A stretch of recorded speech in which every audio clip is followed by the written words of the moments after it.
Okay. What is going on, LBHT crew B? What is going on? Very tired today. Me too. Very, very tired. Me too. But, I don't have the strength of 3 consecutive wins to carry me through the midweek.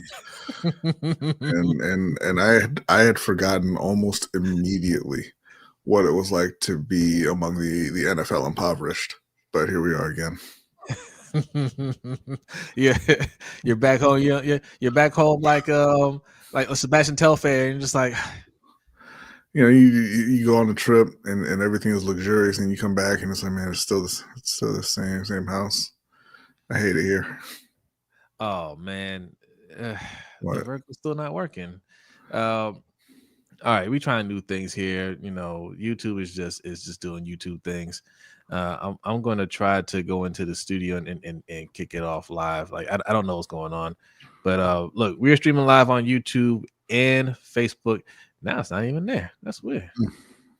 You know, look, they have these new features. If you guys haven't noticed, we've been trying. Like you might see Coach go live vertically and horizontally. You might see some other people do the same thing.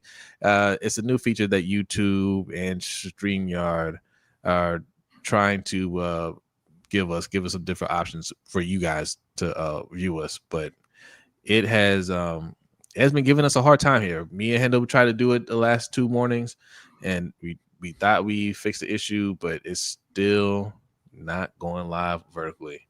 So if you're in a vertical stream, you're not seeing it. You'll figure it out. Come on over to the horizontal side and until we get this worked out. But and we are streaming. The lesson, as always, don't try new things. I was gonna say, don't trust StreamYard. Don't try new things. Or YouTube.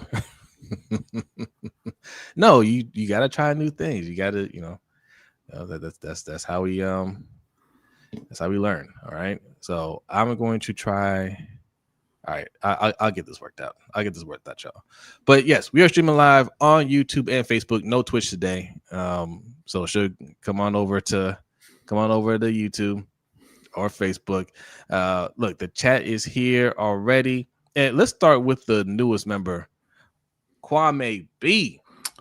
Thank you very much, Kwame. Thank you. Appreciate you. Yolanda says hello, Yolanda. Come on over to the vertical side. A few people are in the vertical side. It's funny, we can see the chats, but it didn't go live. I'm working on that. Slim Smith is in the house. Salute. Bazel, who just re-upped his membership as well, is here. Says, yo, salute to you, Bazel. Osmond's in the house. Says, hello, everyone. Hope all is well. There you go. Andrew in the house says, what's up, Jose and Brodny? I was at your morning show this morning. I sent you a gift, fellas. Glad to be here. You sent us a gift? Yeah, that's what I was telling Hendo. Sorry that we didn't see it at the time, Andrew. He did send in a cash app. Y'all gotta be checking the email, man. It's early. Be checking the email. Hey, Andrew, salute to you. I appreciate it. Yes, I should have been. Listen, that morning show, it's a work in progress. Okay, it's a work in progress. It was a lot of fun today. A lot of fun. But yes, apologize for that. But that's the beauty of sending things Cash App. If we don't catch it right away, we can always bring it back up later. So because Andrew sent the Cash App, is there anything in there that he said? Yes, let me pull it back up real quick. Where was it? He said, good morning, glad to be here. Hey, and for that, you get one of these.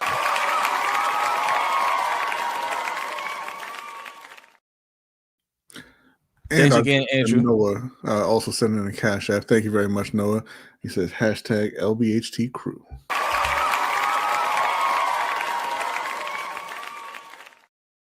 Appreciate you. Thank you. Thanks again, Andrew. Sorry, I didn't read it until just now. But yeah. And look who's here. Tracy is here. Says, hey, my people. Hey, Tracy.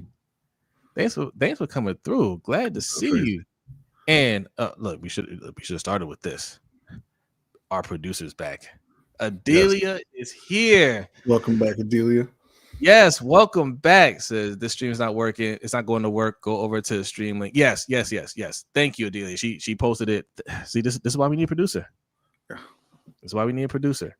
All right. I will try to work on the live stream. If I get it working at some point, I'll let you know. But come on over to the traditional side and we'll get it going. I apologize for it, but it's not our fault. Blame StreamYard and YouTube. Okay, their fault. They're bad. All right. Yes, we have been experimenting with a morning show. Myself, Hendo, Yolanda, and Ferris were on the show today, and very, very interesting topics. Some of those topics will make it onto this show as well as the overtime show. So we have a lot to discuss. And speaking of Yolanda, there she is. Thanks for coming on the show today. Very fun topic. And one of the topics, I mean, that was the last second I brought it up, and that we're gonna have to dive deeper into that. Antonio Brown. Do you know he was I didn't know that. Yeah. So we'll discuss that. And Yolanda had a very interesting take on it, and that sparked a mini debate. But it was a good topic, so we'll discuss that. Still got 10 on Hendo versus Ferris. Yes, they had they got into it a little bit this morning too. Man, way to get the morning started for sure. Who else we got in here? 33 Lady Ram, salute. Thanks for coming through. What's up, Lady Ram? Luke K's in the house says Jim Harbaugh swaps the O-line a million times this season to protect Herbert, but John won't lift a finger to protect Lamar. To be fair, everybody in LA got hurt. Yes, that's the one thing they won't say, because I see this agenda of, they got the lowest PFF score and maybe we don't have it as bad over here. Those guys got hurt, right? Like they have some excellent tackles over there. Yes. And they didn't just sit there and just say, oh, well, we like our guys. They went and traded for somebody and they're doing what they can to fix the O-line while those guys are recovering. Mm-hmm. They are very proactive at protecting their quarterback over there. Yeah. So Big Cuzzo was in the house. Salute. Thanks for coming through. Just Aloe. Salute. Says Harbaugh is a terrorist. He's going to get Lamar killed. Danity, what's going on, Danity? Salute to you. Thanks for coming through. Listen. To be fair, Danity, we informed you as well. You just couldn't hear us.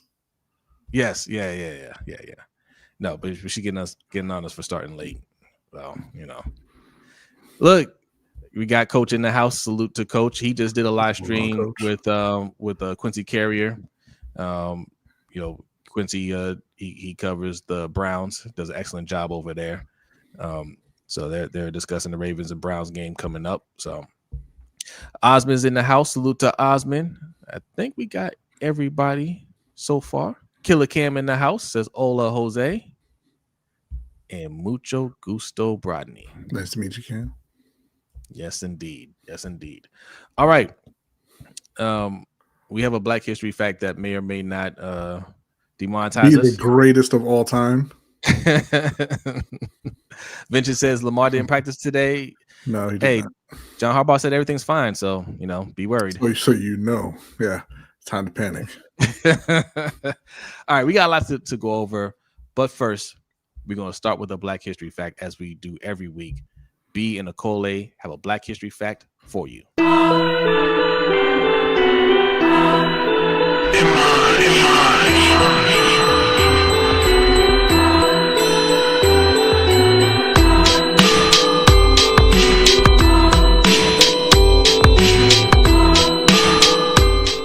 This week on the LBHT Black History Fact, picture Panama City in the late 1960s.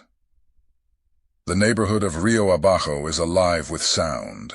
Reggae drifting from speakers, salsa pulsing through the streets, and the echoes of Afro-Caribbean migration tied to the Panama Canal. Out of this vibrant mix grows a young Edgardo Franco, who the world would later know as El General. By the early 1990s, El General was ready to break boundaries. His voice carried the cadence of Jamaican dancehall, but his words were in Spanish, a bold fusion that hadn't been heard before. Reach all trace back to the blueprint El General laid down. He proved that Afro-Latin voices could dominate the mainstream. And in doing so, he gave a generation of artists permission to be unapologetically themselves. By the mid-2000s, El General stepped away from the spotlight, but his legacy never dimmed. Today, every reggaeton anthem that tops the charts carries a piece of his DNA. His story is more than music. It's about cultural fusion, migration, and the power of rhythm to connect worlds.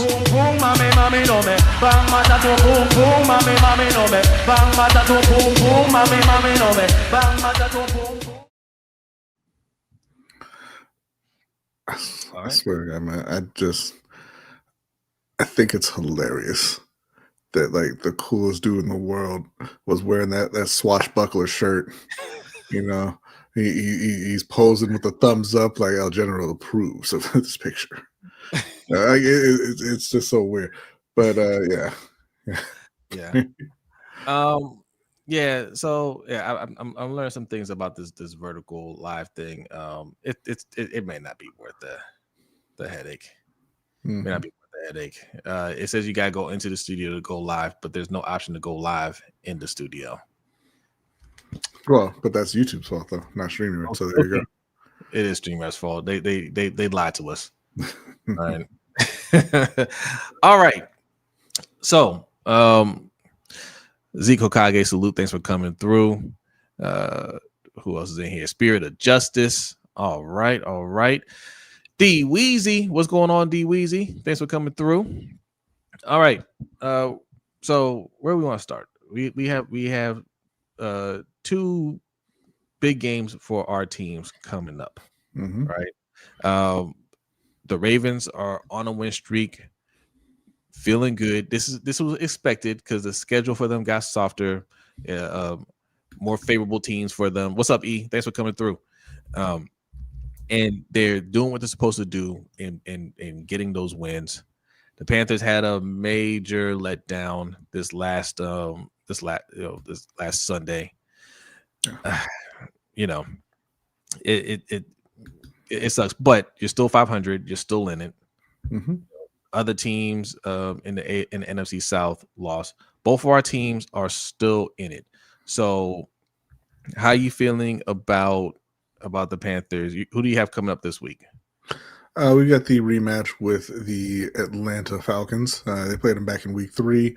Got the win 30-0, the first shutout of the season. Feeling good about the rematch as well. One thing I like about this Panthers team in particular is losses, whether it's a huge loss, like a blowout loss like they had at New England and Buffalo, or a closer game like this New Orleans game. Like the losses don't get them down and doesn't shake their confidence, right? Yeah. Like they have a very strong belief in themselves and the kind of team they are and how well they can play. And that came across through the interviews this past week with particularly some of the defensive players who were pretty upset about the game. I think that they had a bad day, and teams have bad days in the NFL all the time. Every team does. Yeah. Buffalo had a pretty bad day on Sunday as well, right? So I think that, playing Atlanta, I don't want to say that they're just a superior team to Atlanta, right? Atlanta is 3-6. They have lost 4 in a row, but they're a similar team to Carolina in that they're pretty young. They have quarterbacks who are still trying to find their way as the franchise guy. But Michael Penix is just not inspiring. Like when you get pressure on, like he's not terribly accurate to begin with, but when you get pressure on Penix, it all kind of falls apart. Now, luckily for him, getting pressure on the quarterback is the one thing Carolina can't do. But Unfortunately for Atlanta, he does not need to be pressured to perform poorly. Bryce, on the other hand, Bryce has his share of bad games as well.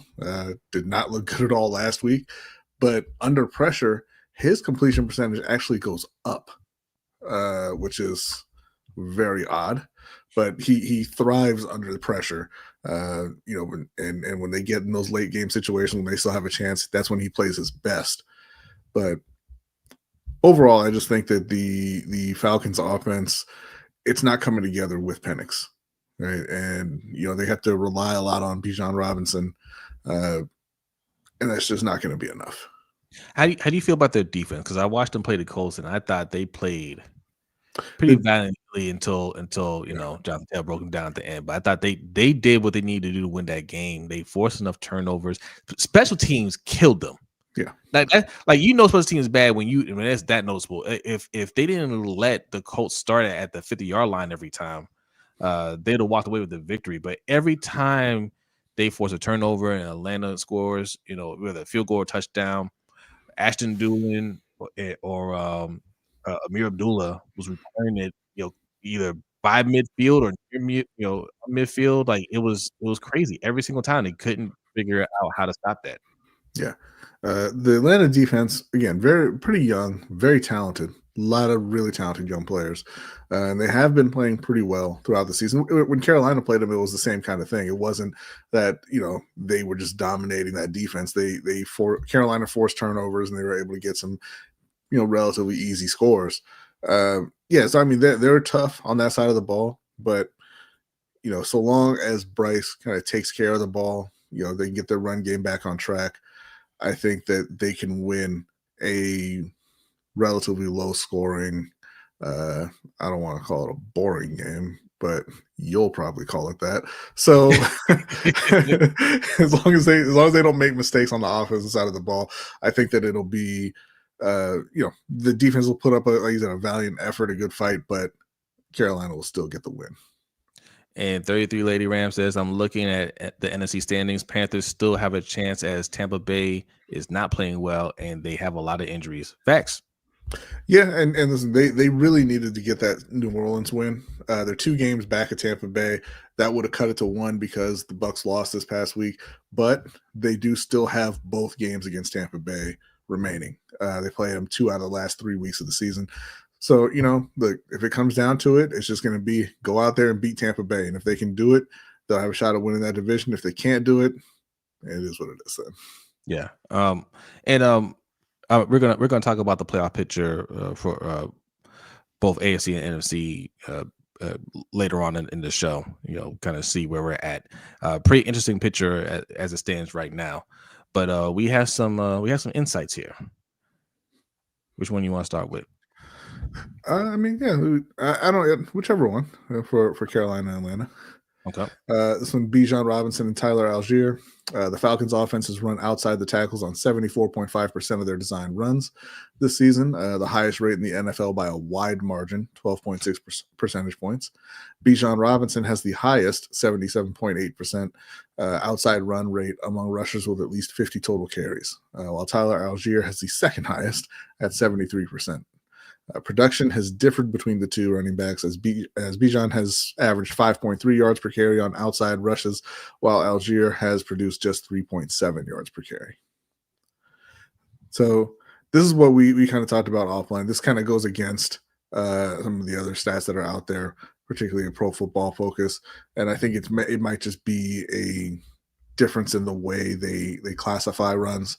But regardless, that is the strength of the Atlanta Falcons offense, getting the ball to Bijan Robinson. And unfortunately for them, that is the strength of the Carolina Panthers defense. They have been very good stopping the run. I mean, they've had their weeks where things went completely off the rails. But the first game against Atlanta, Bijan was held to about 70 yards, a little more than 70 yards. And I think they've gotten better against the run since then. So if they're not able to really get the run game going and really kind of control the clock and the rhythm of the game through Bijan and Algier, that really lowers their chances of getting a win this week. All right. Well, what's the next one?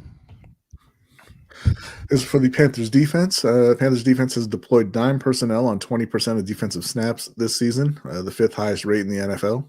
Evero is the defensive coordinator. It used dime packages on only 8.3% of plays over his first 2 seasons as Panthers defensive coordinator.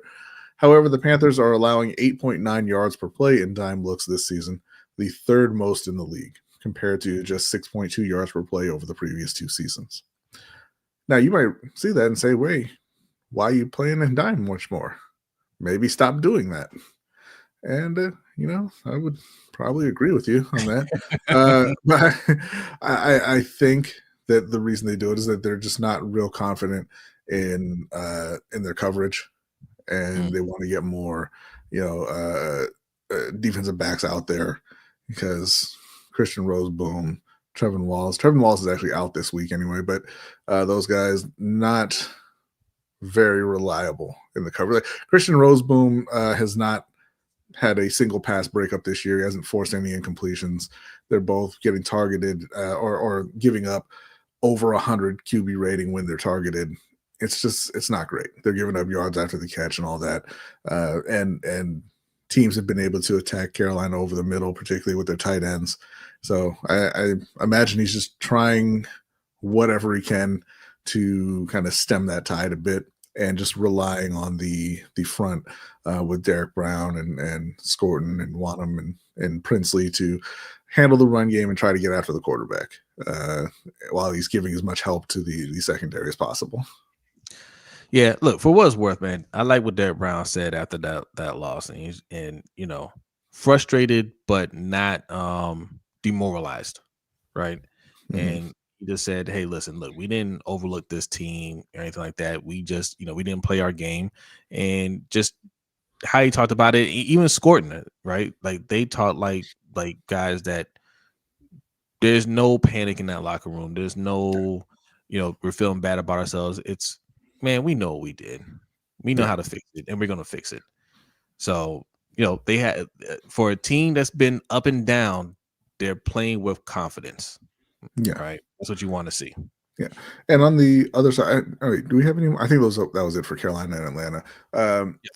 No, 2 more? Okay. Let's go ahead with the next one then. Drake London and the oh Lord. All right. Drake London has been targeted on 33.2% of his routes against zone coverage, the third highest rate among wide receivers, with at least 100 zone coverage routes run. Against zone, London has caught 44 of 62 targets for 557 yards, the fifth most amongst wide receivers, for 3 touchdowns. The Panthers defense has deployed zone coverage on a league-high 84.8% of dropbacks this season. In their previous matchup in Week 3, all of London's production came against zone coverage, 5 catches for 55 yards, while he was not targeted once across his 8-man coverage routes. Drake London is a very, very good receiver. Very good. He's having a great year. I don't remember specifically. I didn't go back and watch the Week 3 game, but I would imagine the man coverage routes were probably when he was lined up on the outside and facing J.C. Horn. J.C. Horn doesn't travel. They line up their outside corners just where they line them up. Drake London does go into the slot a good amount, and Michael Penix targets him in the slot a good amount, because the only place that Michael Penix can throw the ball, relatively well is to the middle of the field. And again, that's a weak area or a problem area for Carolina's pass defense. Like I said, J.C. Horn's not going to follow him into the slot. He's going to be able to get open, whether it's man or zone, coming out of that slot. And Michael Penix is obviously going to target him there. But yeah, no, this just goes back to Carolina not having a ton of talent in the secondary, a ton of guys who can cover. And it really is what it is at this point. Like, they are not the most talented team in the league. They are still building that defense. They are more heart than talent on the defensive side of the ball, but they have been playing extremely hard, and they've gotten better, each week going throughout the season. So, Drake London, he's probably going to get his. I mean, he is a very good receiver, But as long as they can hold the other guys, and as long as they can keep Bijan Robinson in check, and as long as Michael Penix plays like Michael Penix, they should be able to hold the Falcons offense to a relatively low number. Hey, what did the Colts give up for Sauce Gardner? Was it 2 firsts and Adonai Mitchell? That's a lot. It is a lot. It's too much. I was about to ask you, would you want the Panthers to give that up? No, not a chance. I mean, and not even just because Sauce Gardner's not the best corner in the league. Like, he's also a guy, he hasn't had an interception since 2022. And granted, that can happen if people aren't targeting you. Yes. It's not really the case for Sauce Gardner. Like, he does get targeted. He's a good player, but players don't get, like, those receivers don't get a lot of yards on them either, though. Till the Coach Howard, he was with me until the Penix slander. You've been watching them play, Coach? It ain't. Listen, again, there's something that we gotta get through to people every single week. It ain't slander if it's true. All right. Look, I still believe he throws to the middle of the field, short and intermediate, and that's where he's comfortable. He's just not. He's not real good at anywhere else. Yeah. Look, right now, obviously he can improve. I think he's going to improve. I believe in Michael Penix, but right now, I watched that game against the Colts. He missed some throws, man. Like, some big throws, and he's just not quite there yet. Is he going to get there? I believe he is, but not this week. Listen, is he going to get there? I don't know. If he was going to get there, maybe he would have done it in his 8th year of college. How about that? Last one. Let's go ahead with the last answer. We don't need any response from Coach there. Bryce Young versus the Falcons defense. Bryce Young has completed just 38 of 67 passes for 360 yards, 3 touchdowns, and 3 interceptions against the blitz this season.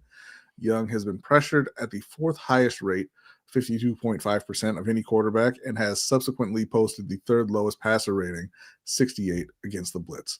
The Falcons defense has blitzed on 48.8% of dropbacks, the highest rate in the league. In their last matchup in week 3, the Falcons blitzed on a season-high 63% of dropbacks, and Young completed 9 of 14 passes for 72 yards against the blitz. So, look, again, Bryce has struggled this year. It's not 100% on Bryce. The O-line has been very beat up. The wide receiving core is not very good, but he has also just made some poor decisions and poor throws. And that's just something that he's working through in terms of being more consistent. But, that first week they won 30-0. So I don't care that he threw for 72 yards against the blitz in that game. You know what I mean? They are a team that goes as their run game goes right now. And that's in part because Bryce hasn't been consistent enough, and in part because they don't have anybody to throw to besides Tetterow and McMillan. And that's not going to change until next season. The receiving part of it. Hopefully Bryce gets more consistent, over the course of the rest of the season. But yeah, I mean, I'm just not, like I said, the Falcons have a good defense. I'm not too worried about it. Bryce has to go out there and he has to just take care of the ball. He has to make good decisions where he throws it. And if he does that, if he avoids the early turnovers that have kind of plagued him, then they should be fine. Yeah. Kwame says Bryce has struggled every year, B. Yeah, he has, for various reasons, this year, I mean, yes, we want him to play better. I'm not concerned about him long term. I think he'll turn the corner and he'll play more consistently. How you feel about it? Yeah, I mean, Kwame is saying Bryce has struggled every year. He did not struggle the second half of last year. He played very well over the second half of last season. That's why we were kind of expecting him to carry that over. It hasn't really. But again, there's a lot of reasons for that. In terms of him moving forward, I think that, he's not Lamar. He's not Pat Mahomes. He's not a guy who's going to go out there and be the top quarterback in the league and dominate the game that way. But he has shown over and over again that when they really need him to make plays, he makes the plays. There's a lot of concern about them not throwing the ball deep. And again, I think that is a personnel issue, not a Bryce issue. If you go back and you watch him play last year, he didn't have any problem throwing the ball deep, and he didn't have any problem throwing the ball extremely accurately deep. There's a problem with on the other side. And that popped up again last week. He threw one downfield to Xavier Legette in the end zone. Xavier was open, and he kind of alligator armed it. He stuck out one hand and didn't extend it all the way. Now, it would have been a difficult catch, and I would have understood if he didn't make the catch, but it's almost like you didn't attempt to make the catch. He didn't try as hard as he could, I should say. It's almost like, hey, I'm going to stick out my one hand part of the way, and then I'll be like, oh, well, I couldn't bring it in. It's kind of like leaving that excuse for himself almost. Of, hey, I didn't get both hands on it, so I couldn't bring it in. But Bryce has always been able to lock in and play extremely well when it matters most. Now, this is a team where the number 2 receiver does not have 200 yards on the season through 10 games. Like, there's nobody besides Teteroa McMillan who has 200 yards receiving, or at least going into that Saints game. I don't know if anybody crossed over 200 in that one, but they just need more talent in the pass catchers. They need better receivers. They need better tight ends. They need better pass catching running backs also. If they're able to do that this offseason, I think you're going to see a dramatic rise in the consistency from Bryce. If they're not able to do it, because Dan Morgan did draft Xavier Legette over Ladd McConkey, then they're probably looking for a quarterback the following year. Yeah. So it's going to depend on how they continue to build around Bryce this offseason. All right. Okay, we're both picking the Panthers to win this game, and that'll get them back over 500. And I'm still picking them to win this game and against the 49ers, by the way. Yeah, I don't care they lost. It was a very disappointing loss at the Saints, but that doesn't change my opinion of the team as a whole. I think they come out, they get this win, and I think they go and play San Francisco, the 49ers, and get that win as well.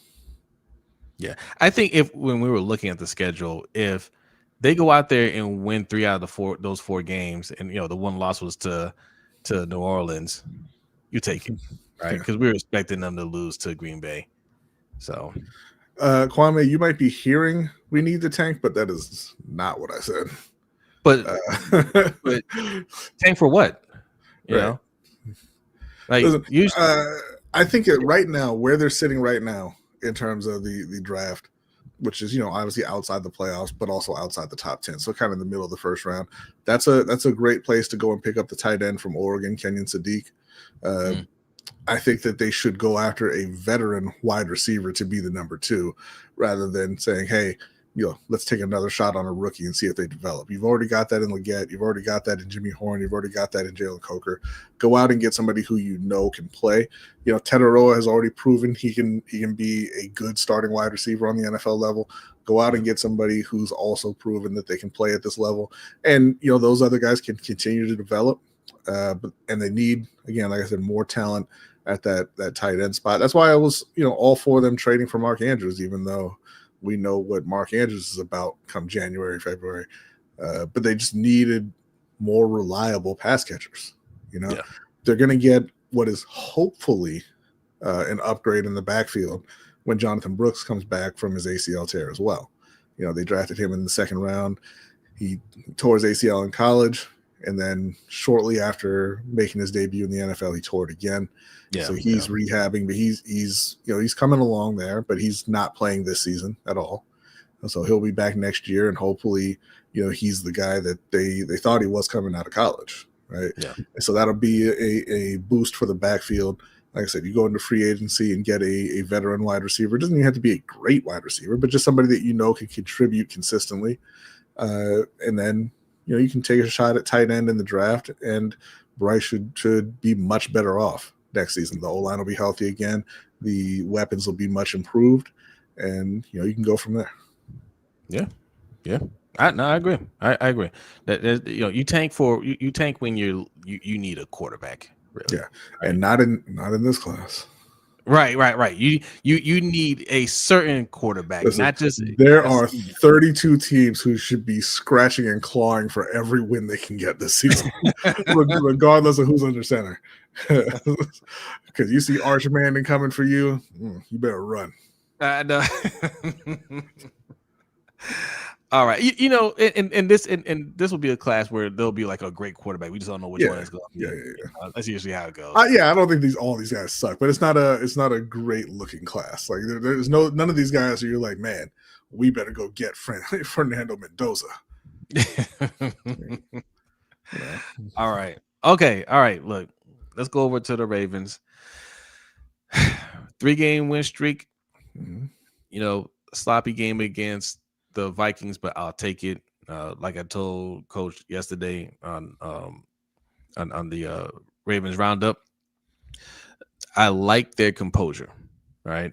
No hanging their heads, no getting frustrated when things don't go their way. Drop pass, all right, no problem. Just throw it again. You know what I'm saying? Yeah. They give up a first down. That was a bigger thing I saw on the defensive side, because early in the season they just look confused out there. They're giving up scores, they're giving up big plays, and they're looking at each other like, what's going on? And I'm seeing that less and less now. Right. So even if there's a mistake made out there, it's no panic. They understand where they need to be. They understand what happened, and they, for the most part, are correcting those. And the turnovers is something that you've been saying for years is, you have to force turnovers, and timely turnovers. Mm-hmm. When you get those turnovers matter. And, we already frustrated them to the point where they had 9 false starts, but the turnovers later in the game, especially in the second half, that's demoralizing, especially when you're driving and fumble or interception or something like that. So the defense needs to keep doing that. Now, luckily, we play the Browns. And the Browns, they're like, sure, why not? Look, you and I like Dylan Gabriel. He's an Oregon guy. Yeah, seems like a great kid. Yeah. He's going to get crushed. Okay. Yeah, look, they can't pass block. They're not very good at it. They don't have any really good receivers. Dylan Gabriel, I saw him throw a pass that went to the middle of the field, but yet there was still no one there. And it dropped, I don't know, 5-10 yards away from the nearest player. And it was just, I don't know, man. It's like it glitched out of his hand. It was weird. So he's throwing some ugly passes out there. Hey, if coach is still here, Penix is better than Dylan Gabriel. So you can take that with you. This is a game where the Ravens have to go out there and get their pass rush going. This is not a team that protects very well. This is not a team that has any real threats at wide receiver. I mean, Jerry Jeudy's an okay player, but nothing much outside of that. Quinshon Judkins, is the offense, but he's the offense. And if all you have to do is focus in on stopping a rookie running back, I mean, you better get it done. You had better get it done. Absolutely. Defense is good, but again, like we saw Myles Garrett get 5 sacks in a game and still get blown out.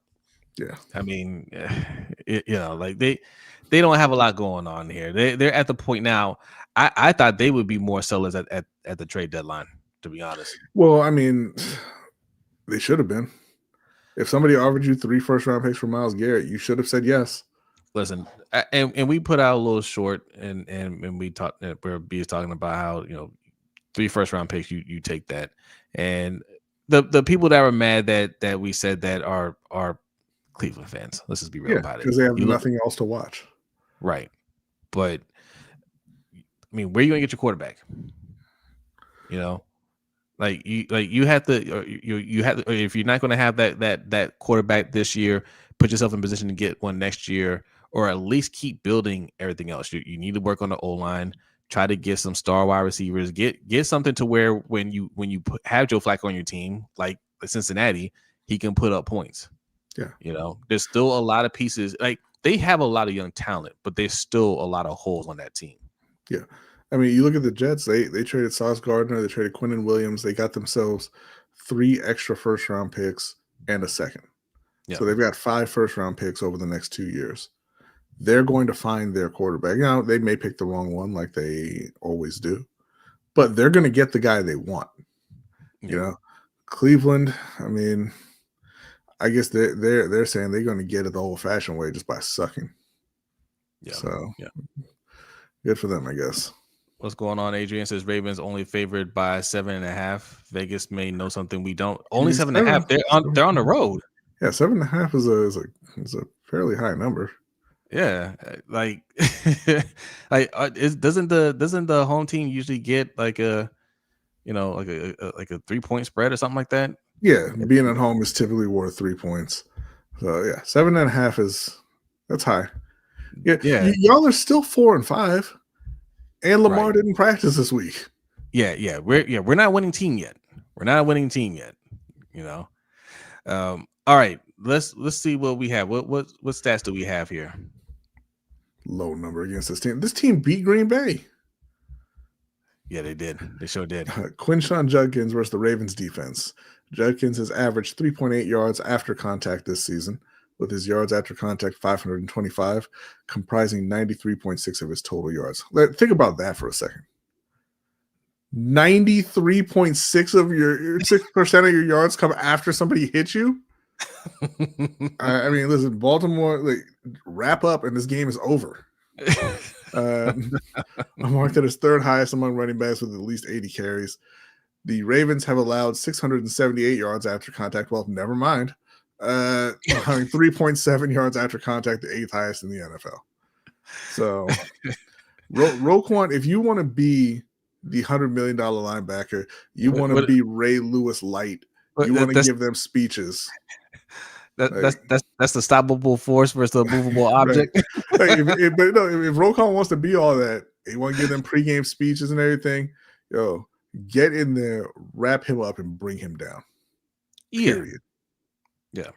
And do it yourself, mind you. Yeah, that's an easy one. Tackle. Yeah. All right, what we got next? That's Dylan Gabriel versus the Ravens defense. The Browns have allowed 42.2% pressure rate this season, the 2nd highest mark in the NFL, averaging 17.4 pressures per game. Dylan Gabriel has averaged 4.8 yards per attempt under pressure, the 4th lowest among qualified, along with recording a successful play on 25.9% of attempts, the 3rd lowest. The Ravens generate pressure at a 27.4% rate, 4th lowest in the league, averaging 11 pressures per game, 8th lowest. So once again, the stoppable force and the movable object. But hey, you got Draymond Jones now. Yeah. So that's all over with. Dylan Gabriel better watch out. Hey, you know what? Look, one game at a time, man. Like one game at a time. That's all I can say. Like we obviously started out really, really poorly, right? We've got to see, how they're gonna play moving forward. They played the last 2 weeks. I could say they played more inspired football on the defensive side. So, do they keep it going this game? We'll see. Wow. What is it? Hey, what's going on, Go Man? Thanks for coming through. Oh man, what's up? He says, I think we play our best football in the playoffs. Why do you keep losing in the playoffs, Go Man? If that's I think he's saying we're going to play our best football in the playoffs. I think listen, maybe that's what he meant. That ain't what he said. I hope so. You definitely do not play your best best football in the playoffs up to this point. We haven't, but I mean, look, that's everybody's hope. We play our best football in the playoffs. I truly hope so. And listen, all those football players, all the defensive players are saying, "Hey, we took things for granted early on. We thought teams were just going to be afraid of us." I don't know why they thought that. I don't know why they thought that. Because they're the Ravens, that teams were just going to fear them. Ray Lewis, Ed Reed are not on this team. I don't know where they got that idea that they were those type of players. That and I put that on the coaching staff as well. No way you should have been thinking that. You should have been thinking, man, we got to go out there and earn respect. And we did get a cash app from Adrian. Thank you very much. And he says, if the Ravens win, I'm jumping in the harbor. He put something else, but I'm not going to read that. So if the Ravens win out, if he wins out, if they win out of the regular season, you jump into the harbor. So we're going to hold you to that. If you don't jump in, Jose is going to throw you in. All right, and Adrian, for the cash app, you get one of these.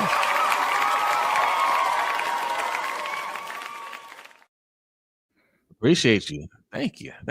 You know, I can't remember what stream it was. I'm doing too many streams now, but one stream, man, we were like the super chats were just raining in.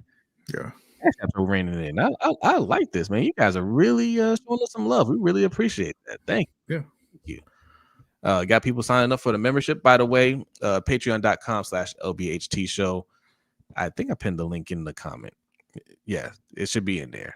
I'm changing it up. That's how you want. If you want to be a member, you can do the YouTube membership. Patreon.com/LBHT Show is the preferred way to sign up for membership. And that has more tiers, actually. The membership is one tier, is $5. Patreon has $5, $10, $20, and you get different perks for that. And no matter where you sign up, all of them give you access to the overtime show. And tonight's overtime show, we got a few topics to discuss. One of them being AB Antonio Brown. Was on the run. I didn't know he was a fugitive, but he has been brought back, and he'll be going to court, and we're going to discuss that.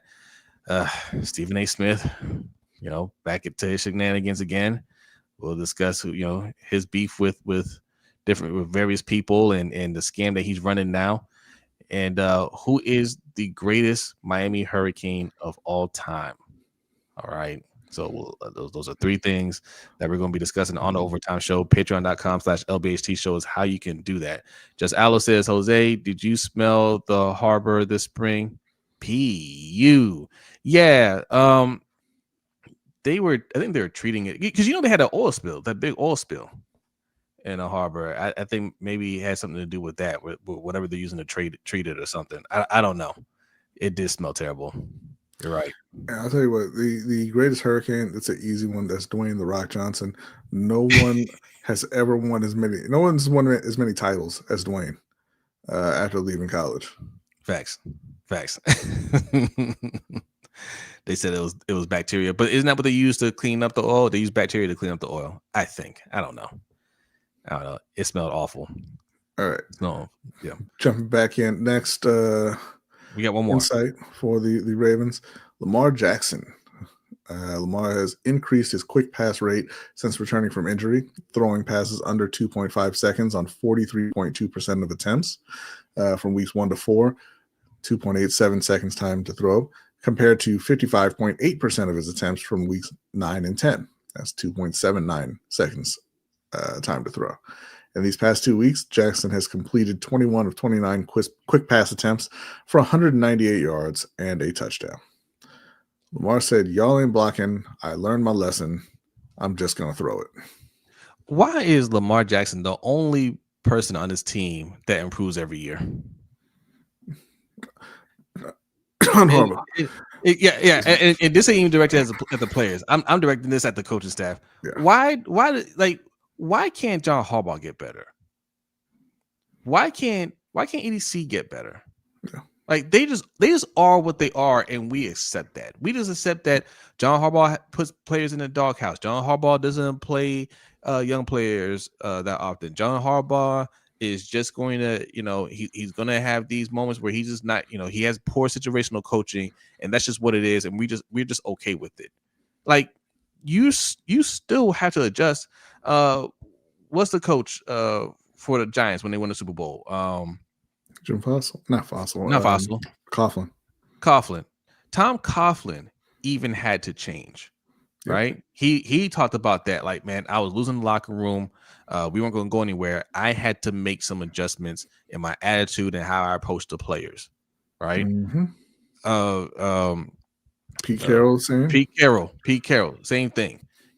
He had to change the way he approached the game. And he started out with the Jets, got fired, went to USC, changed the whole way he approached coaching, came back to NFL, came back a different person, got better, right? why is it okay for John Harbaugh to remain how he is? I know we were talking about a Lamar Jackson stat here, but Lamar Jackson, we say it every year, he gets better and better. Like he's in his prime, and he is too. Like this, it's the craziest thing. Yeah, because they don't talk about it. They'll talk about Baker for MVP, and listen, well deserved. Baker and Drake May getting that MVP buzz, absolutely deserving. They're playing phenomenally. Yep. Their teams are very good. Lamar Jackson is completing 70% of his passes and has 15 touchdowns to 1 interception. That's a rate to be even better than he was last year when he was the first player in history to have 40 touchdowns and under 5 interceptions. Right. Like he's playing at a pace better than that. Yeah. And there's no talk about him at all. And he's improving to adjust for the shortcomings of the team. And again, still in the entirety of his career, has not thrown the ball to one great receiver. Not in prime anyway. No. Yeah, no, I mean, like at the time, not one. Yeah. Not one great receiver has caught a pass from Lamar Jackson. But he is the best passer in the NFL, and it is not close. Yeah. Kwame says, from what I saw on Wire, the Ravens brought in someone to give the players a speech. It was kind of sad. I mean, teams do that. Teams bring in people for like motivational speeches and all that stuff. Yeah, whatever. Osmond says, why does the O-line keep making the same mistakes game after game, year after year? The O-line coaches that bad? Yes, that's one. Yes, and the players are not good. The players aren't good. You know which ones I mean. And I brought this up on Coach's Stream yesterday as well. What they need to do at this point is go back, look through all the games that they played, thus far, and look at what they do well and what they don't do well. And they have to start calling plays accordingly. I brought up the Rick Meyer example, right? Tom Flores said, they looked at it and said, hey, this dude, he couldn't throw left. It was like Zoolander or something like that, right? Like he couldn't throw, he couldn't throw, like he could not throw the ball left. Every time he threw the ball left, it was like incompletion, interception, or whatever. Like he had a hard time looking left. And Tom Flores said, stop throwing the ball left, throw the ball right.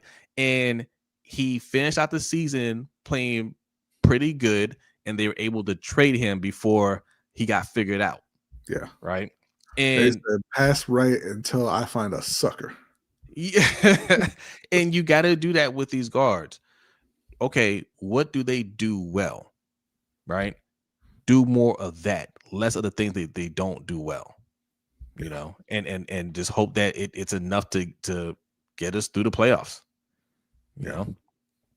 Kelvin, what's going on? Says, was at the game on Sunday and seeing Keaton Mitchell play gunner. He looked fine, so there should be no reason at all Ali should be active for the rest of the season unless there are injuries at running back. Keeping players inactive that can help your offense just because they don't do special teams is inexcusable. Yeah. Like there are some players that you activate that have minimal impact to the offense, but they're there because they play special teams. Fine. But play like I still don't understand why Tez Walker isn't out there. He can absolutely contribute to that offense. He has contributed to that offense, and you're doing that because he doesn't play special teams. This is what happens when you get a special teams coach. I was gonna say I wouldn't even say that. I wouldn't even say that because they say there's 3 phases of the game: offense, defense, special teams. Mm-hmm. And it matters. Special teams does matter. Don't get me wrong. Baltimore is the only team that thinks those 3 phases are equal. Right. Everybody else knows that they are not equal. You take care of the offense and the defense first, and the rest of the guys play special teams, and that's why your special teams coach is important. He's got to train them to be special teamers and do what they need to do. Like you said, you can't have Keaton Mitchell, who makes an impact on offense every single time you allow him to play. You can't have Tez Walker, who only catches touchdowns, does not be playing, because what? Because you want somebody to run down the field real fast for that fair catch? Like, it's the dumbest thing in the world, man. It is the dumbest thing in the world. And it's stuff like that, not specifically, but it's stuff like that is the reason they get to the playoffs and they don't look like the same team. You know, you get to the playoffs and you're rolling out there with Zay Flowers and honestly not a whole lot else, right? It's Lamar, it's Derek, and it's Zay. And yeah, you're going to get beat because you're playing the better defenses, the better coaches, and you're not giving them a whole lot to think about. You're not giving them much to take away from you. You roll out there with Keaton Mitchell added to that, with Isaiah Likely, because all you have to do to unlock Isaiah Likely is put Mark Andrews on the bench. Why won't you do it?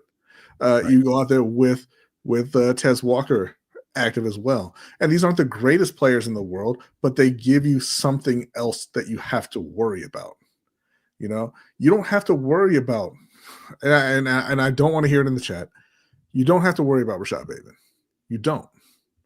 Yep. You know, he shows up occasionally, but he's not a guy that's just going to hurt you because he's out there. You know, you don't have to worry about Mark Andrews. He has a good game once every 3 months at this point in his career. And he was never good in the playoffs, right? You don't have to worry about Rasheen Ali. Why is he even active? You know? Right. I would say like Tylan Wallace is a guy like that, right? Where he would catch the ball and he would at least try to make something happen. And John said, man, you better get your ass on that sideline and don't come back out here again. But you got DeAndre Hopkins who's not dropping the ball at all. You got Tez Walker who's making big plays every time he's out there. And you said, you know what, man? We got to get Rashad going.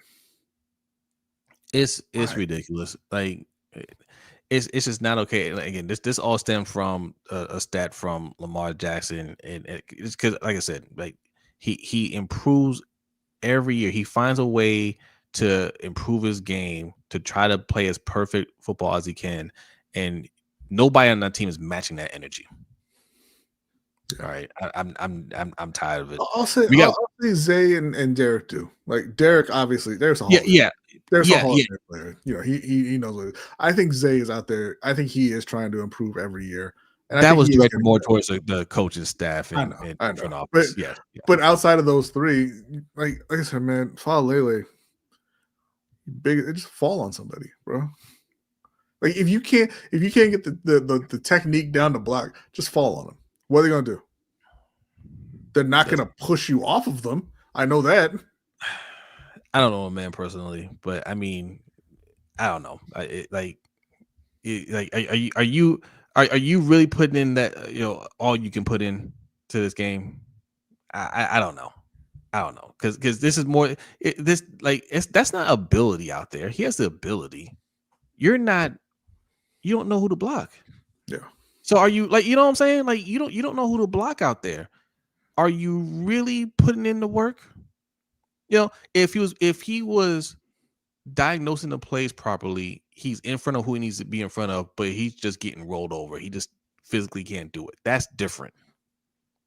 But you're standing there not knowing who to block. You're blocking your own players. Did you really study? You know what I'm saying? Like, are you really trying to grasp the playbook? I don't think he's a dummy. Right. I don't think that, you know. So what's going on, really? You know, we got one more stat. We got one more stat to put up. Well, okay. Zay Flowers. Zay leads the Ravens with 42 underneath targets, less than 10 air yards this season, bringing in 36 receptions for 291 yards and a touchdown. Flowers has 222 yards after the catch on these targets, the fifth most among wide receivers, gaining more yards after the catch than expected on 50% of these receptions. That's what I'm talking about. Like, Zay is a guy who you get the ball to, and he can make something happen. Yes. Kwame is in the chat saying Rashad's the only one who showed up in the playoffs. Like, Rashad has played 4 playoff games. He has 130 yards and 2 touchdowns total. I mean, you know, Zay's played 2 playoff games and he has 156 yards and a touchdown. So no. Listen. You may like Rashad and that's fine, but it's not true. we don't have a wide receiver on this team that you could say they showed up. Right. All right. Because even Zay, like he fumbled the ball at the goal line. He got the big taunting penalty, right? Like, yeah, none of the guys in Baltimore play consistently in the playoffs. None of those receivers. Yeah. Yofan says, like Jose suggested, maybe try Falele at D tackle. I didn't suggest try him at D tackle. I suggested he study. He said since he can't block going backwards, try getting to the QB going forward. Yeah. Yeah, you know what? You might be onto something there. Yeah, you might be onto something. 2 TDs against the Steelers and 1 against the Bills. You talking about Bateman? Yeah, that's cool. That ain't enough, yo. Like that's like we have such low standards on offense, such low standards. You know, like I want a baller, right? Like I want a Jamar Chase. I want a Justin Jefferson. Why does JJ McCarthy get Justin Jefferson? Why does and listen, I like I was gonna say Dalton. What's his name? He had 1 receiving touchdown in each of those games. Who? Bateman. Oh, 1 Bateman. against Pittsburgh, 1 against Buffalo. No. Why does Sam Darnold get to throw to Njigba Jackson after he lost his job throwing to Justin Jefferson and Jordan Addison? Right. I shouldn't say he lost it. He played very well there. Yeah, but yeah, listen, get Lamar like true weapons, right? Worthy of his talents. Pay the bills coming through with that Canadian cash. Thank you very much. He's a 77. Reminds me of a big guy who's afraid to hurt someone, so he never uses his strength. Do y'all see it as well? Yeah, that's what we've been talking about. Like he's too passive. He's too gentle giant. Yeah. Just and that's why we said on the last stream, they need to hire somebody whose job it is to make him angry before every game. They used to do it with John Henderson. Somebody would slap him across the face multiple times before he ran out, like right before he ran out on the field. You need to find what gets Daniel Falele angry and do that every Sunday. I had 2 passes. You see how the coaches are trying to sabotage Likely, all the TDs going to Andrews and targets. They don't want to pay Likely the money he wants, so they're going to sabotage so they can lower his price. I don't know how to tell you this, man. I don't know how to tell you this. Likely ain't the guy you think he is. And listen, this is a popular theory with Ravens fans for all your players, but much like all conspiracy theories, the reality is much simpler. They're not as good as you think they are. Yeah, that's just what because that's not going to lower his price. If he was that guy, other teams see that he's that guy and they will pay him. Yeah, he's don't get me wrong. We're not saying he's bad. Yeah. But he's just, like we don't have anybody special on offense outside of Lamar and Derrick Henry. Like there's nobody special on that offense. Great. I would outside and even with Derrick Henry because of his age, I would trade anybody on that offense. Not outside of Lamar. There is nobody that I wouldn't trade to get somebody special in here. Yeah, added to what I'm saying, he actually is. They literally colluded with the NFL to blackball Lamar.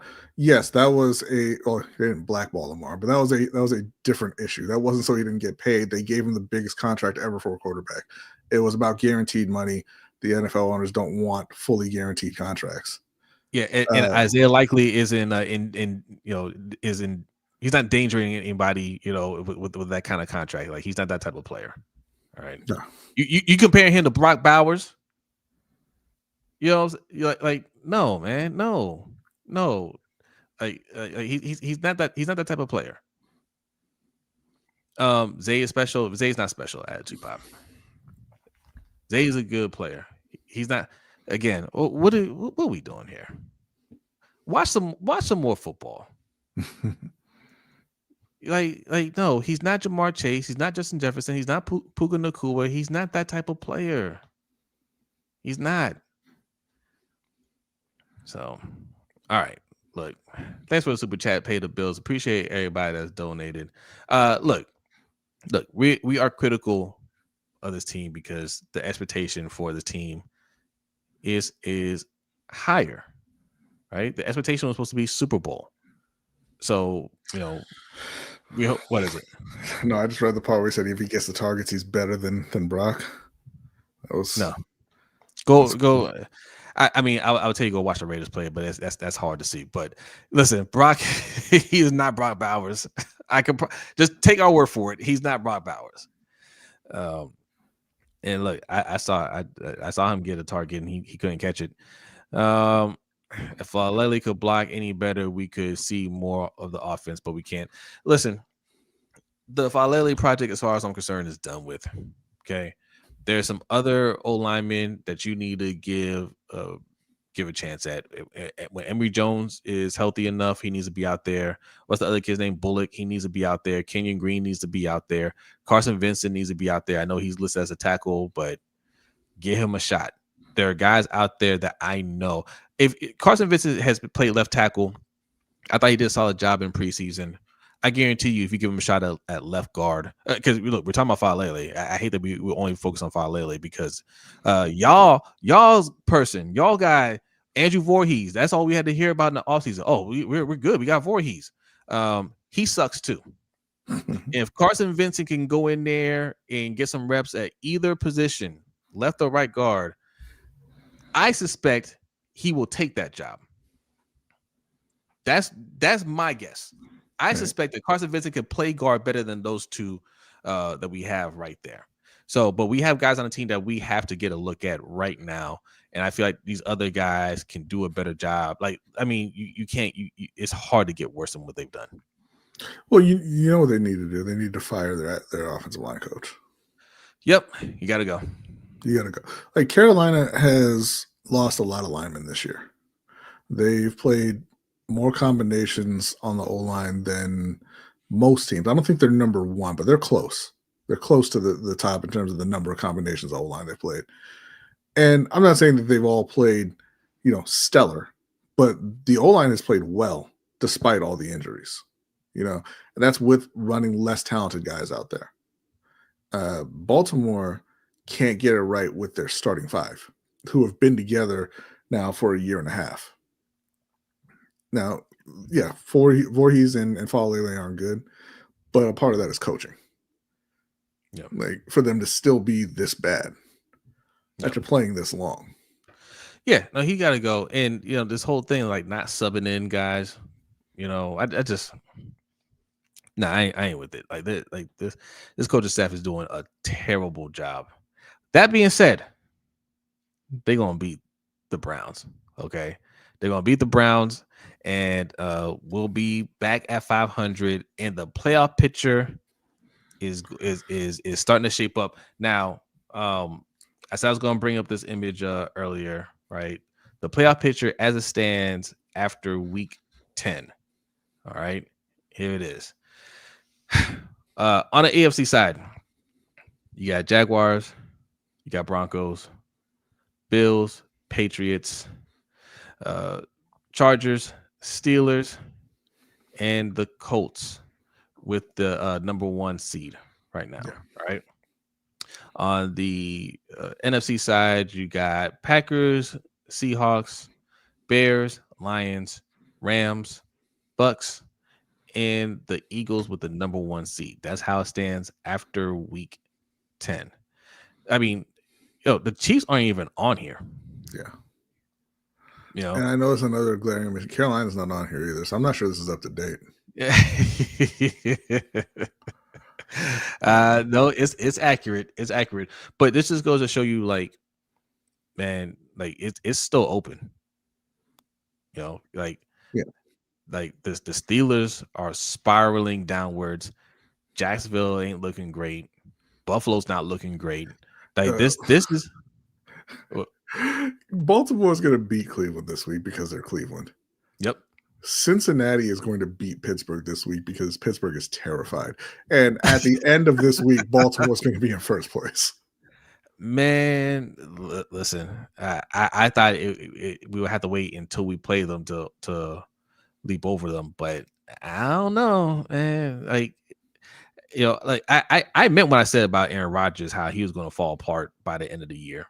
Yeah. I meant that, but man, like we're seeing it in real time now. He's got one move Like, I'm gonna step up in the pocket. No, I'm not. I'm back, and then he gets sacked.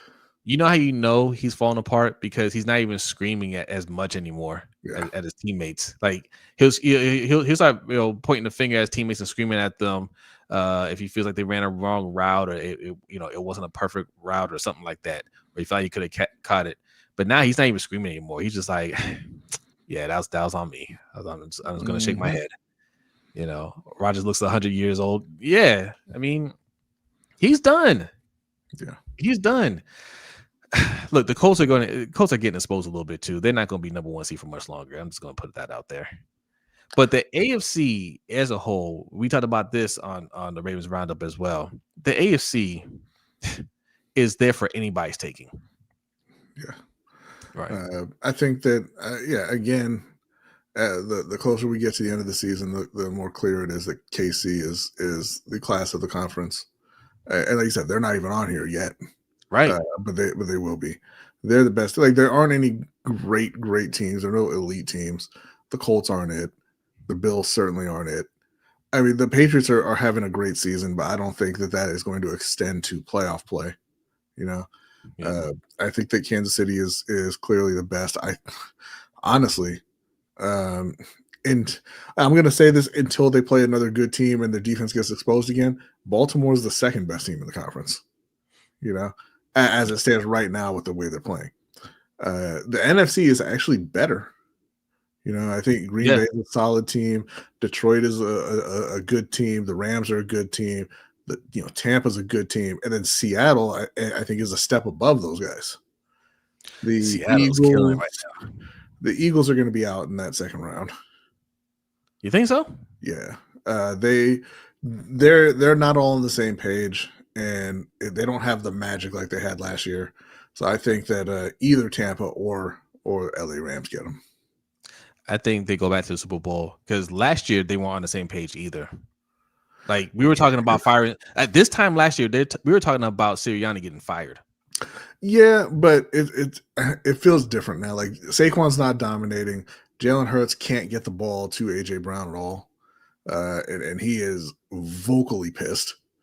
It's just he was that way last year too. He's not like he is now. He's saying something every day now. In the playoffs, he was sitting on the sideline reading a book. Yeah, he was sitting on the sidelines reading a book. Now he's going on Twitch streams saying, don't, if you got me on fantasy, get rid of me. Things aren't okay. He's not. He's going to be gone. Before next year. He's not going to be an Eagle next year. I think maybe not next year, but I think they make another run this year. I really do. Yeah, they're going to make a run to the second round. All right, we'll see. I mean, the Rams almost had them last year. They did. So they did. But I don't know. They made the right moves before the trade deadline. Their defense is still scary. All right. Well, still a lot of football left, ladies and gentlemen, for Ravens fans and Panthers fans. Far from out of it. And I mean, in both cases, we're talking about even winning the division. The Buccaneers are hurt right now. So it's not out of realm possibility for the Panthers to challenge for that. And the Ravens right now are favored to win a division, which is crazy because they were favored from like 2 weeks ago. Yeah, they saw Tyler Huntley get that win. They're like, yeah, that one's over. Yeah, the Ravens winning that division. So, things are looking bright for both of our teams. So it's just a matter of executing. Look, Ravens, week to week, the criticisms that we have of the team, all we can do is hope that they make enough adjustments to overcome them. But I'll say this, man. I am happy right now for Todd Monken because, they really tried to put out some hit pieces on him and get him up out of here. They tried that, and this is all Harbaugh and front office doing. these stories just coming out the way they are. They're not even talking about it anymore, right? Yeah. They're not talking about. Well, they never talked about it. They never really like commented on it or anything like that. The stories are just out there.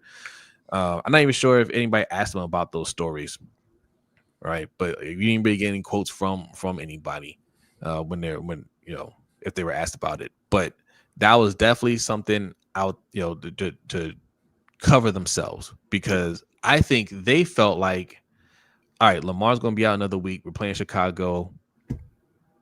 You might lose this. I think they felt that they saw the reaction from fans. You saw people, even some of those gatekeepers out there were saying Harbaugh got to go. Then you see people start questioning EDC, and it was like, hey, we need a scapegoat here. Let's just go ahead and put and just throw Monken under the bus. And he said, no, I ain't going out like that. Yeah. Like I'm not going out like that. Called a good game against Chicago, and like Lamar came back, and the offense doesn't look great, but it's clearly because of the O-line. He's doing everything he can to get creative with the offense, and they're doing what they have to do out there. So I'm happy that he's just like, I'm not going along with this. And why should he? That was the only part of the team that was playing well. Facts. And granted, it's mostly Lamar, but still, you're the coordinator. He had a hand in it. So why should you sit back and be the scapegoat for all that? Doesn't make any sense. Doesn't make any sense. Yeah. All right. Indeed. We did get another Cash App here from D Weezy. Thank you very much, Derek. He says, I kept an angry playlist to get mad when I played. All right. Maybe Paula, they can try that. Thank you very much to Attitude Pop. I just got the email. He's our newest patron. Appreciate your Attitude. Thank you. Hey, appreciate that. And both y'all get one of these.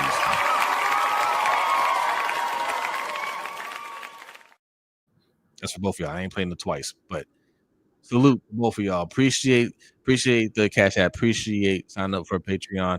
Patreon.com/LBHT Show. I'm gonna put this up here real quick. Where's the overlay? Boom. Patreon.com/LBHT Show. Okay, that's how you sign up. Only $5 a month or more. If you want some cool perks like a coin. Okay, get one of those or some playing cards. Ring Kings playing cards right here. All right. Check it out. Well worth the price of admission. All right. That QR code will take you to our Cash App as well. $LBHT Show. Right. Okay. One more quick Ravens story, and then we're gonna get to core public opinion. Jaire Alexander. Jaire Alexander is, quote, contemplating retirement and has informed the Eagles he is stepping away to, quote, focus on getting right physically and mentally, per Diane Rossini. Yes. Jaire Alexander, formerly of the Green Bay Packers, recently of the Baltimore Ravens, who was just traded to Philadelphia a couple weeks ago. Yes. Now, I was halfway joking about this morning, but I feel like this discussion about him retiring and getting himself right, stepping away from football, happened weeks ago. And Harbaugh and company said, shh, hold that thought. Don't say anything. We're going to trade you, and then you can go ahead and retire. All right. Like, I don't know, man. If I'm Philly, I might be filing a grievance. Look, I wouldn't put that past Baltimore, but no. I don't think that happened. I think that he showed up there and he thought he was okay, and they were like, "No, you're not." And he was like, "I'm ready to go," and they're like, "That was you running, right?" "No, you're not." Go sit down. What do you mean? Like, we didn't trade for somebody to run a 6'8". But no, I look. That could be the case. Yeah. You put it to the question: did he fleece the Eagles? No, he did not. Mostly because obviously the Eagles aren't getting anything out of this trade, but you can't fleece somebody for a 6th and 7th round pick swap. You didn't get enough to call it a fleecing. You didn't even get enough to say you got over on them. Like that's true. That's true. Yes. This is correct. So I mean, AJ said this isn't like you to champion a conspiracy theory like that. It's not conspiracy theory. Okay, I'm just asking. Like, really, you think the Ravens wouldn't try to do something like that? And honestly, no. They did. I'm just gonna say it. They did, because no, we don't say it's a fleece, but EDC absolutely would look at it as a fleece. It was high-fiving after that one. I feel like he had that conversation. He brought it up and said, "Man, I don't know, I might need a little more time to get better." And they were like, "Nope, don't talk about it. You're fine. Everything's fine." John wanted to play the young guys. Right. That's exactly what he said. It's like, no, it's not you. They just trying to get a look at the young guys. You're great. Just keep. He looked around. He was like, "Yo, what young guys? The young guys." John wanted to play the young guys. Right? Yeah. Young guys to play? What do you? Right. Yeah. They told him, look, keep your mouth shut. All right. Don't talk to us until you get traded. All right. And he was like, all right, man, hey, look, you're collecting a paycheck. Everything's fine. You're not out there playing. You're not getting hurt. Just collect your money. And, your next employer, you can discuss it with them. Yeah. That's what happened. And when he gets a pick 6 in the playoffs, Ravens fans going to be beside themselves. What? Not this year. He's retired. He's not retired. He's contemplating retirement. But if you're contemplating retirement, are you focused on getting right physically and mentally to come back and play? No. But one of those things isn't true. And I say that he's not contemplating retirement. He's just taking a little break. Yeah. All right. Okay. That was real quick, but I wanted to get that out there. Jaire could care less as long as that check clears. I think he wants. No, he's at. I think at his age, he wants to compete. He wants to play. Yeah. Once you cross that 30-year, 32, 33-year-old threshold, then you just like, look, I just want to collect as much money before I call it a career. But he's like what, 27, 28. He still wants to play. And that's not the wrong move. If you feel like, hey, I feel like I'm never fully recovering. You need more time to heal up. It's not the wrong move. Yeah. All right. Jalen Phillips was terrorizing people last week. Y'all didn't trade for him though. Busy fleecing somebody for Jaire Alexander. Yeah. All right. Court of public opinion.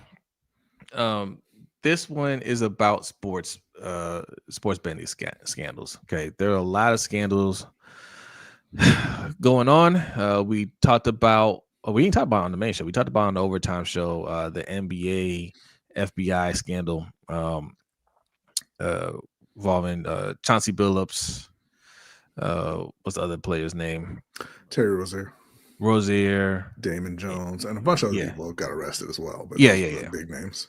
Yeah, so if you don't know about that, check out our overtime show or just Google it. But listen, man, sports betting is something that these leagues are trying to make sure they can keep making money off of it. So they're really coming down hard on these players for betting, even placing small bets on their phones, all the way up to the illegal gambling part of it. Because what's going on with Chauncey Billups and everything like that, like that's beyond placing a bet on FanDuel. That wasn't basketball related. He was working with the mob. Well, the Damon Jones one was. Yeah, and also no, Chauncey Billups, that was basketball related. They're saying that he was giving information on games, who was going to play, who wasn't going to play, because they were tanking that year, right? So, no, there's basketball related with that as well. Yeah, but I mean, just in terms of him playing or actually betting, like he wasn't doing any gambling on on the No. NBA or anything like that. He was involved in rigged poker games run by Right. the mafia. So we said at the Just far time that, worse. yeah. So we said at the time that this was going to spill over into other sports, right? And it has. It has. So we did a story the other day. I'm trying to find. It's not there. I'll pull it back up. But we have a story in MLB about the two pitchers. I'll pull that up in a second. About the two pitchers being investigated by the FBI. But there's another one that you brought to my attention today, and this is crazy. Yeah, this is crazy. This is from The Athletic. It's just the headline version here. 1,024 players, 149 referees, and, quote, draining the swamp. Turkish football was already reeling from the betting scandal that implicated hundreds of their match officials last month. Now it is the turn of the players to be at the center of the storm. After 1,024 of them were suspended by the Turkish Football Federation as part of the same investigation. If it's 1,024, you might have a problem. You might have and 150 refs. You might have a little problem. You might want to have a little problem. You might just want to shut the whole thing down and start from scratch. Like when you said, I was like 1,000. Yeah, I thought that was a typo. Like that is a gambling problem. I mean. like what do you do with that? You know, burn it down. But yeah, you gotta shut it down. All right, the other one I got right here. Let me bring it up. Pop up. Oh, let me remove this one. Take down. Yeah. There we go. All right. From ABC News, 2 Major League Baseball pitchers conspired with sports bettors to rig pitches they threw so the bettors would profit from illegal wagers, federal prosecutors in Brooklyn and the FBI announced. These guys both play for the Cleveland Guardians, and they were conspiring to essentially throw, from what I read, throw balls instead of strikes at specific times. And allegedly, the first time they did this, they were paid $5,000, but that's because that was the first time. You're a little wary. You're not doing business with the most reputable people on either side. Like you're suspicious of the other person. Yeah. So $5K for that, and then when they decided, okay, you know what, that went well. We can trust y'all. We all trust each other. We're gonna do this again. They bumped it up. They did it for $7K the second time, allegedly. And it's just like, why on earth, if you are playing in the major leagues and apparently pretty good, why would you do this for $12,000? Like, I've never heard of liquidity problems that bad that you had to break the law for $12K when you're making millions. From what I understand, and I didn't dive deep into this story either, but from what I understand, this wasn't like this. But saying rumor is cartel related. I don't think it was cartel related. I don't think it was cartel related. I don't think it was mafia related. I think this is just a prime example of degenerate gamblers, right? I don't think that's what it was at all. I feel like because again, if it's cartel related, they're not doing all that for $7,000. $7,000? No. I feel like if it was cartel related, you wouldn't have got paid. Like the cartel told you to do it, and you do it. Yeah.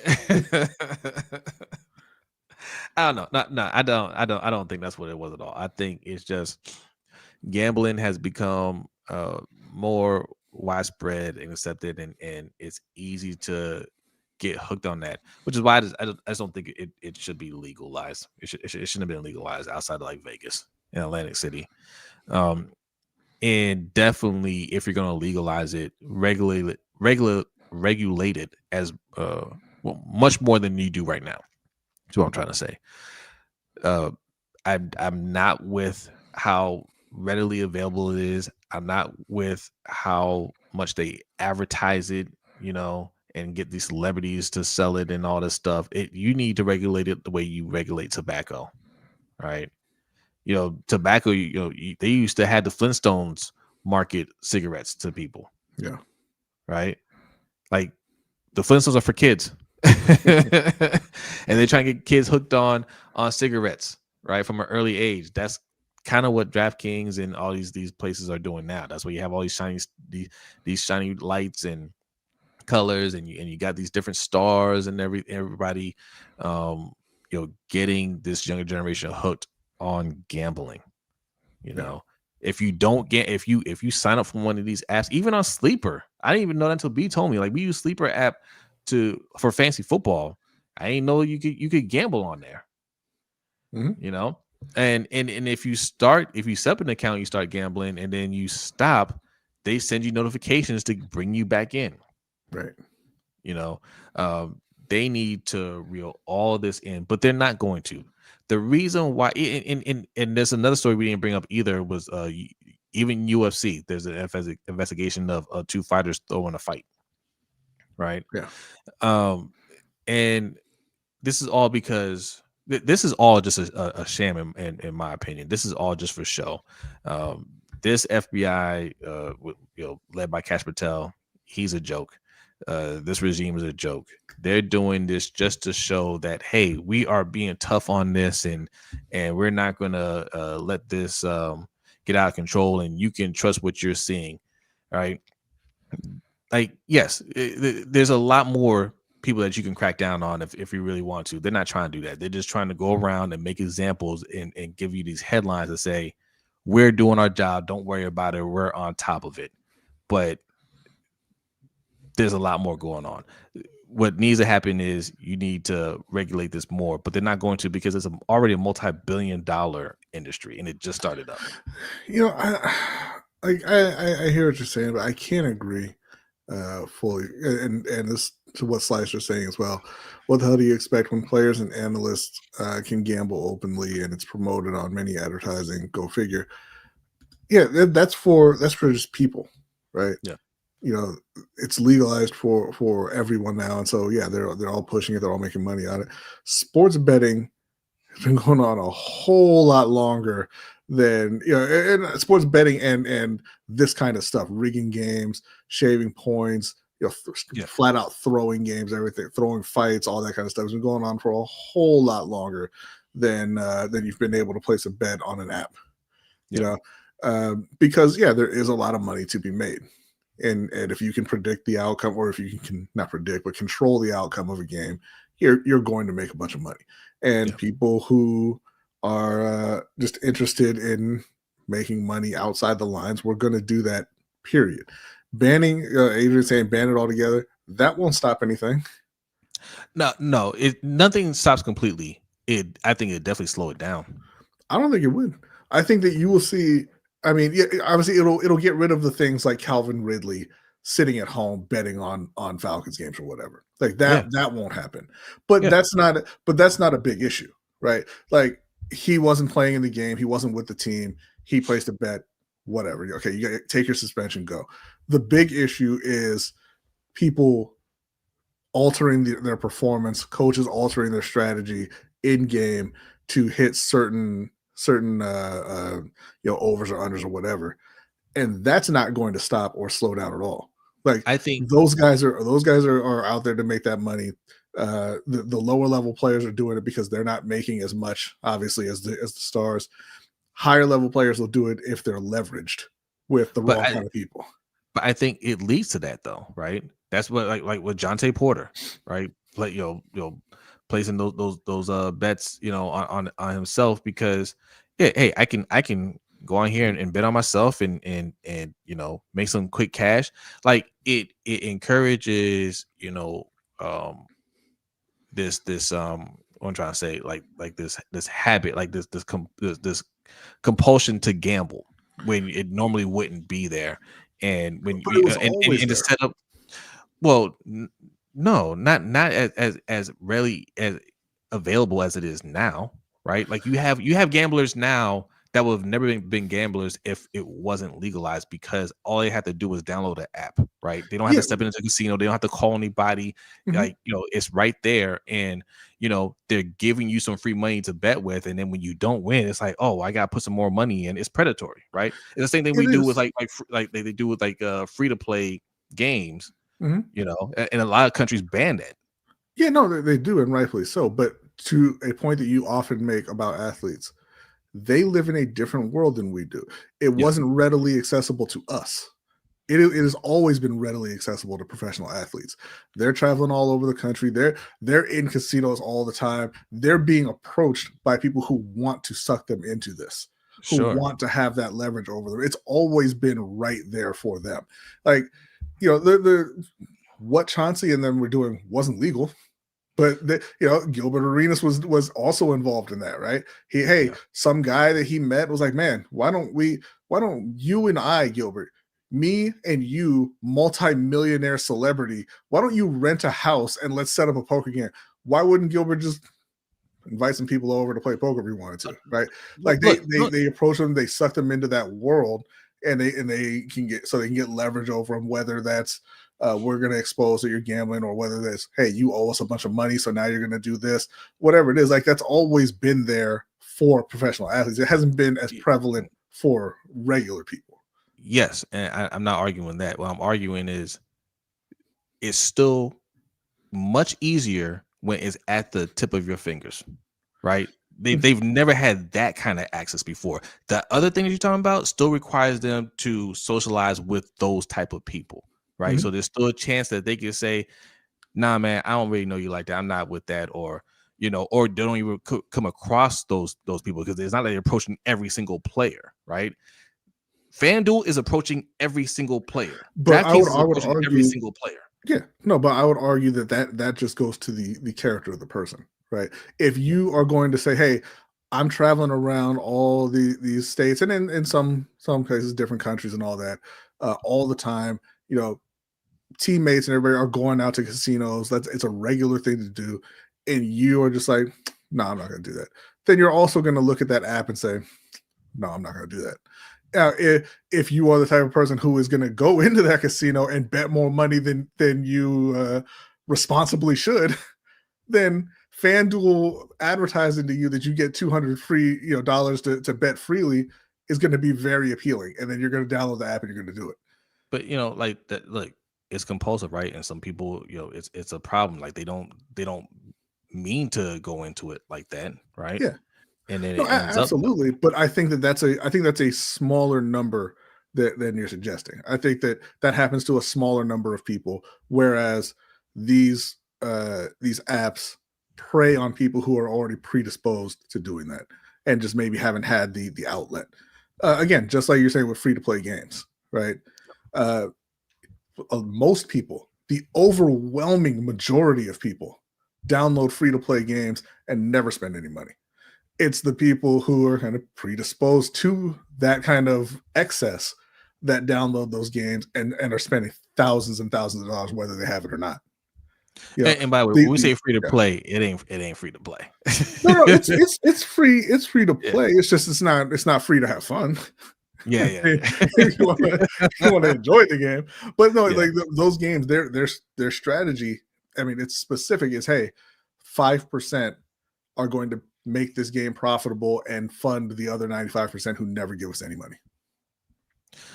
Yeah.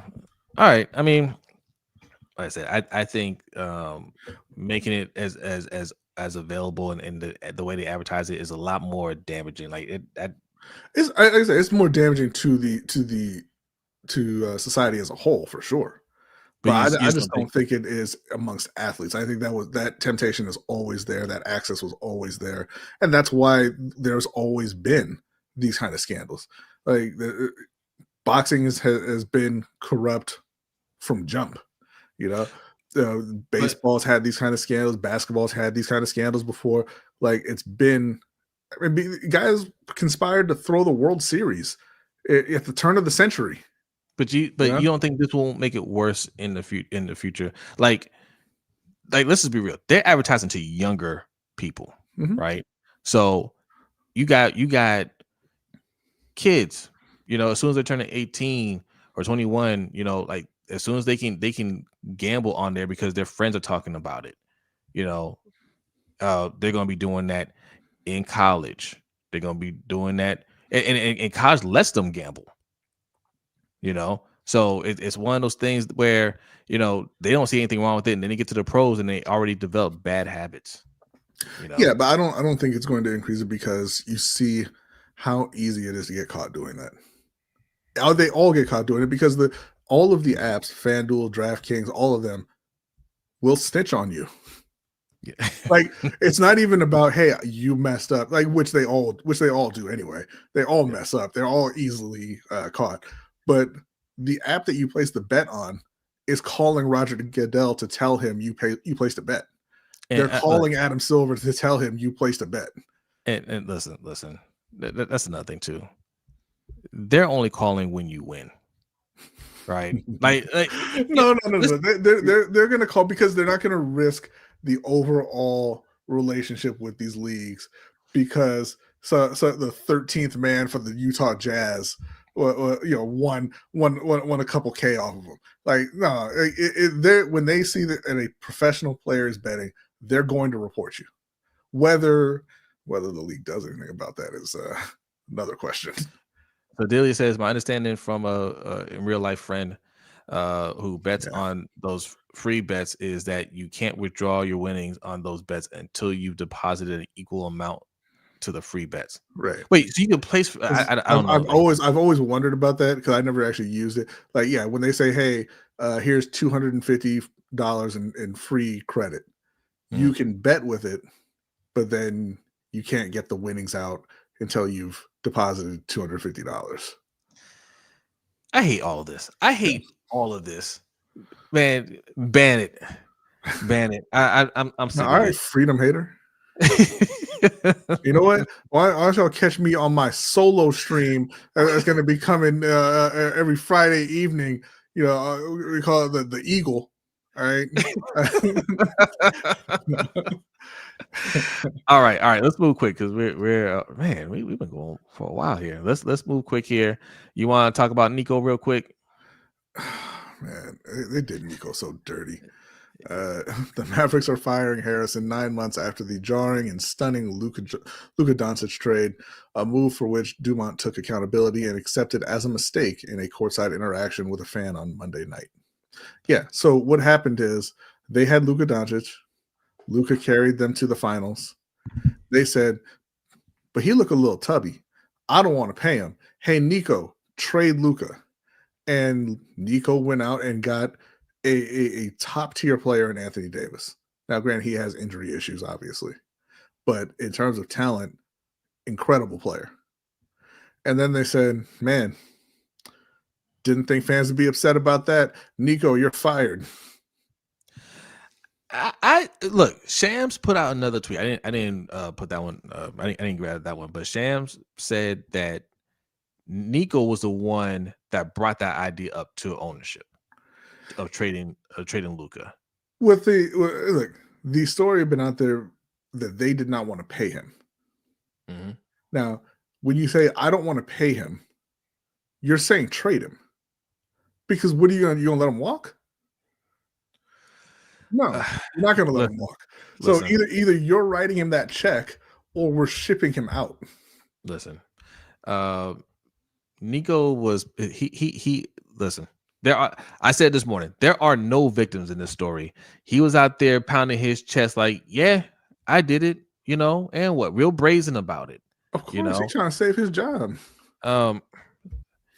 I look, just same thing I say with EDC. Okay, if you don't have any power to get rid of John Harbaugh and he's the reason why your picks aren't working out, you gotta tell Steve Bisciotti, I can't work with this man anymore, him or me, right? We can mutually part ways, whatever. Like there are a lot of people that were interested in me before. I'll go find another job, whatever. You want to keep Harbaugh, cool, but I don't want to work with him anymore. Nico needs to say, listen, I understand you want to pay Luka. Luka's the face of this franchise. He's worth too much to this team. We've been to the finals with him already. I can't trade this man. And if that's the route you want to go, let's part ways, right? Because now that's what he's known for, trading Luka, and then you turn around and fire him afterwards. Like that's what he's going to be known for. Yeah, no, he is going to be known for that until he gets another job and does whatever. But I don't agree that he should have quit because, okay, if you don't want Luka there, you don't want Luka there, right? I got Anthony Davis. We won the lottery and got Cooper Flag. Let me turn the team around, right? Like there wasn't any reason they fired him because of fan reaction. Yeah, which is why I wouldn't have done it. But I'm just saying it's that idea and. You know, the owners like to talk tough. They like to talk like, hey, you know, fans are idiots. Fans don't know what they're talking about. We don't care what the fans say. But, you know, you make enough noise and owners cave real quick. Yeah, they do. They do. I see all your Anthony Davis slander. He's a champion. All right? That's what he is. I'll say this. It did not help. His first day in a Mavericks uniform, he started the first half killing it and then gets hurt.